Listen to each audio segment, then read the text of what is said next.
Hi everyone, I am Tina. I am 54 and I was recently diagnosed with stage 1 curable breast cancer that was detected during my mammogram, which warranted a follow-up or a callback mammogram and an ultrasound, and then let the games begin, so to speak.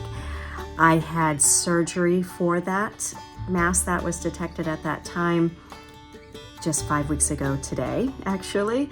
And I've been in the healing process since then. During the surgery, as I have mentioned, I had a lumpectomy on my left side. They took 2 lymph nodes and I had a bilateral reduction. So that's what I have been recovering from. The last time that I recorded video was actually 2 weeks ago today, and a much different state. These last 2 weeks I've been in the healing process. I've had some additional appointments post-surgery as well. So why I didn't record last week is that I thought I might be done. I had begun releasing these videos.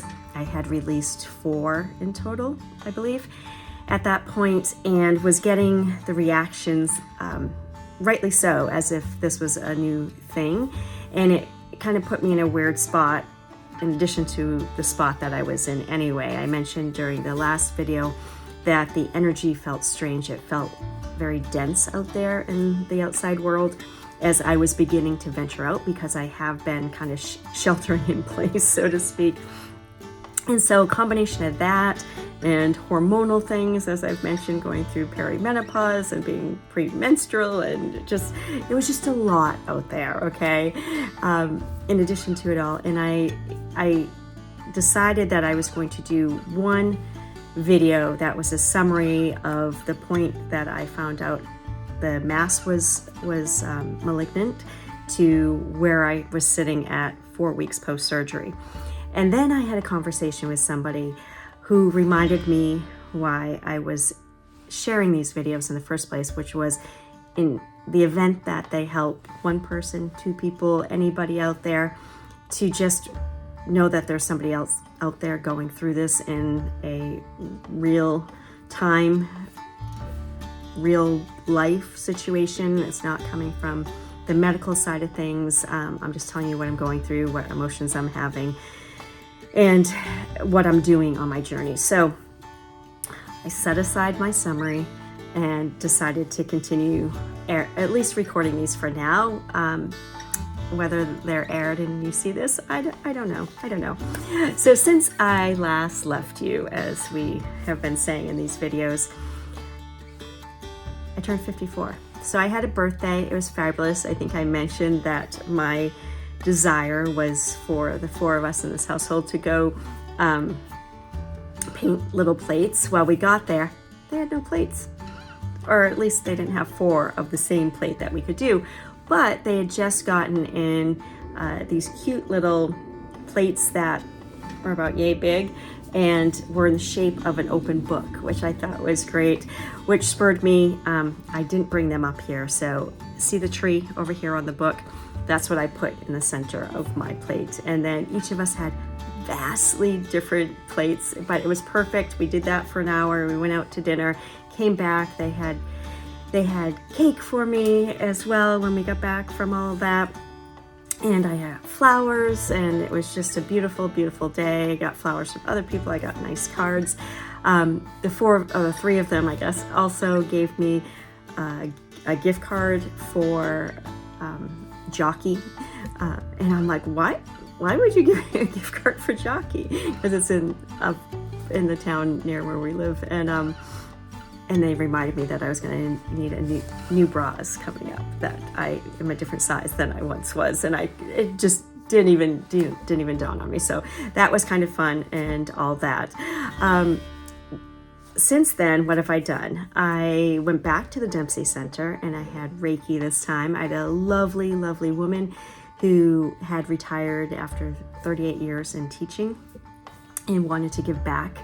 I mean, teaching itself is giving back in my book, but wanted to give back in other ways as a volunteer. Had heard about Reiki, got certified 1, 2, 3, and then volunteered at a hospice center for 6 years, and now volunteers at the Dempsey Center with cancer patients, which oh, thank goodness we have people like this in the world. She was magical. I felt her love as soon as she put her hands on me, and that was so sweet and so nice. From there, I think it was the next day, I had my very first appointment with the Medical Oncologist, and I learned a very important thing, and that is that I do not have to have chemotherapy. Now, somehow I was under the impression that I wasn't probably going that way, and I'm guessing that why I would think that was that some of the markers that other people had seen, but this was confirmation that in fact I do not have to have chemo, which is great, because I know that's a whole other process that so many people go through, and it is its own journey within this journey of breast cancer.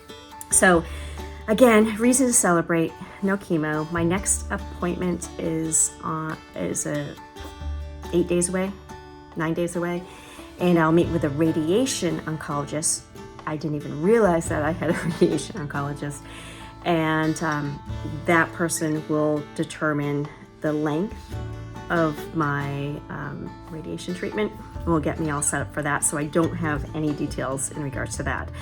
My medical oncologist, who would have handled the chemo and is handling the hormone blockers, was wonderful, fantastic. She is the person that my PCP recommended to me originally and said if I had breast cancer, this is who I would go to.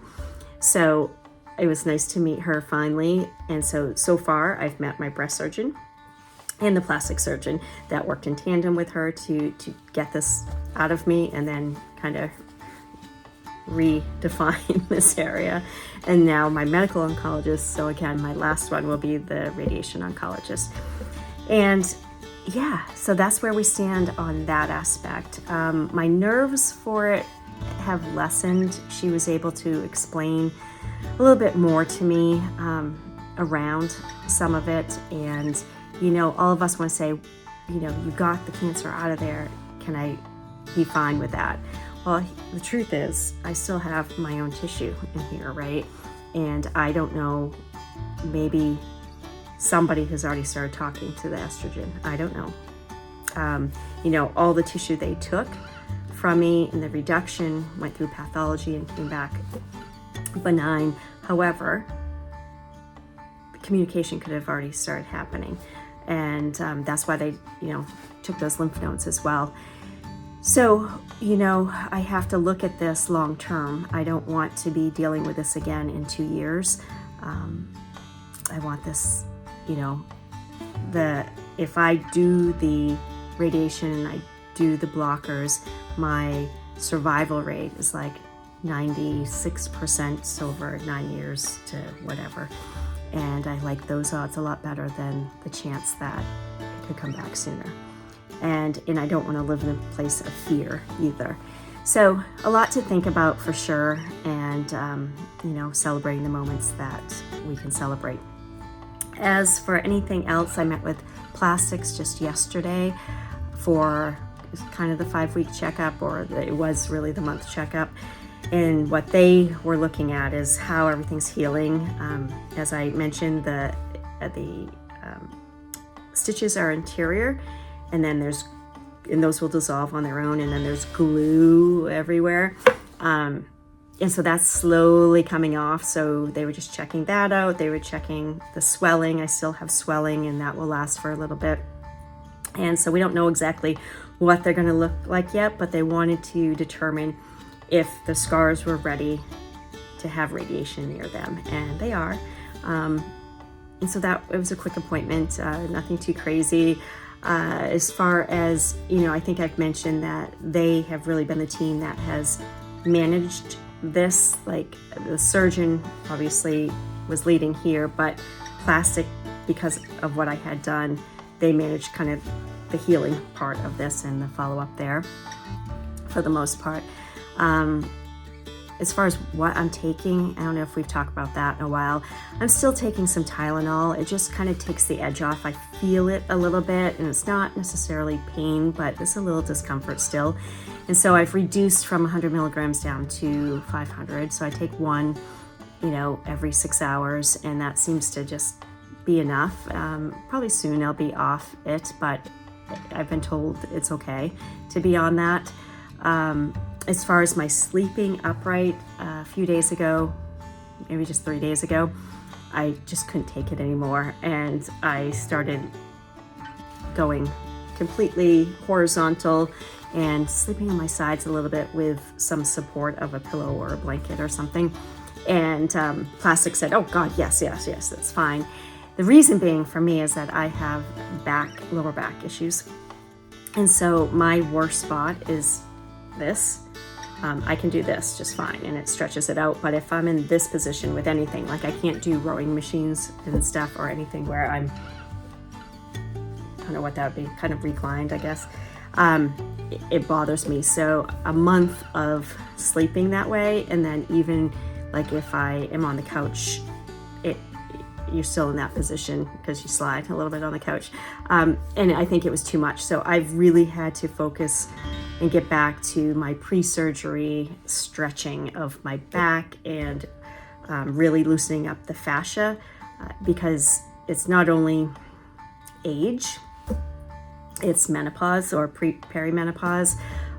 It's just some of us hold things a little tighter, and my fascia gets really tight, which pulls on my back as well and can throw everything off. So I have found that it's to the point that I have to get back to that pre-surgery routine of really good stretching of my back and my legs and my butt, quite honestly, because that fascia gets so tight. So I've been doing that. I'm trying to think what else. Today I met with the nutritionist out of the Dempsey Center and had an hour call with her through the whatever. And that was great. And really the focus was, I'm 5 weeks post-surgery. So what am I doing to kind of support some of that, but also start building up my immune system and getting ready to go through radiation where it's going to be fatigue. And she was very helpful. We talked a lot about plant-based diets and supplementing that with your lean proteins. And, we talked about my supplements. We talked about, as I have an estrogen blocker, then that's going to, I got to take care of my bones. I got to make sure my calcium's up. I need to make sure, vitamin D's up. I need to make sure that I'm taking care of myself in that way and doing some strength training as well.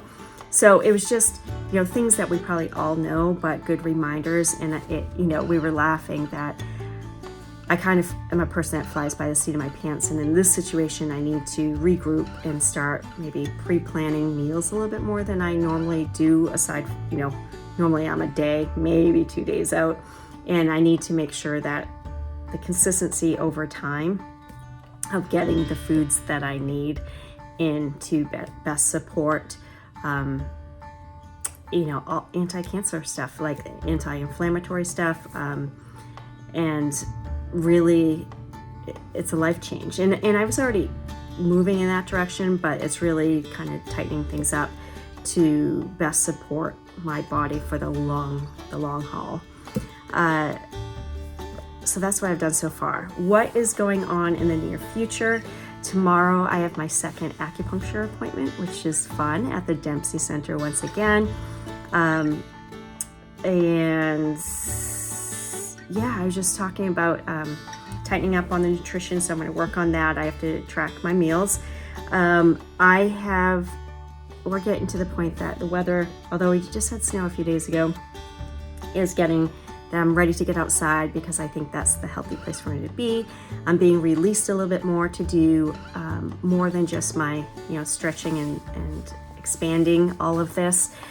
I can start more cardio and some light other stuff, but it's not just the breast surgery, it's the lymph nodes out and the mass out. So I'm close to being able to resume some stuff. I may have found my way onto a pickleball court to watch people, and may have found a paddle in my hand, not to play, just to tap it over a little bit. And the last video I mentioned that I was going to let you know what I'm doing to keep myself busy during the day besides these videos. And I think I'm running a little late. I don't want to go beyond 20 minutes for sure on this. So I'll share next time, but I have some artwork that I started early on in the process that felt for a reason, and now I'm just getting the sense that it needs to be completed and wrap it up because there's a reason for it. And so I will share those next time. I'm back to writing a little bit on book 2, and that feels really good. So I need to just find some consistency with that. And then reading. I found that, and this probably states to where I was with my mind. I have 4 books that I'm book hopping between or among, and that's too many. And so just really starting to bring my focus in now that I'm kind of this point, and I guess before radiation starts. But okay, I'm coming up on this time. So that's it. I will come back on after my appointment with my radiation oncologist, because I want you guys to feel where I am once that meeting happens and just before radiation starts, because I really don't know the time in between. And I'll come on and kind of share that stuff. But in the meantime, just, living the life. Thank you for joining me. Anybody out there going through this, I hope that you find this helpful. Anybody that is, there beside somebody that may be going through it, thank you for watching this, and maybe it helps understand something. I don't know. And for anybody that just knows me and is watching, thank you as always for joining me. And I will see you back, and I'm guessing just over a week.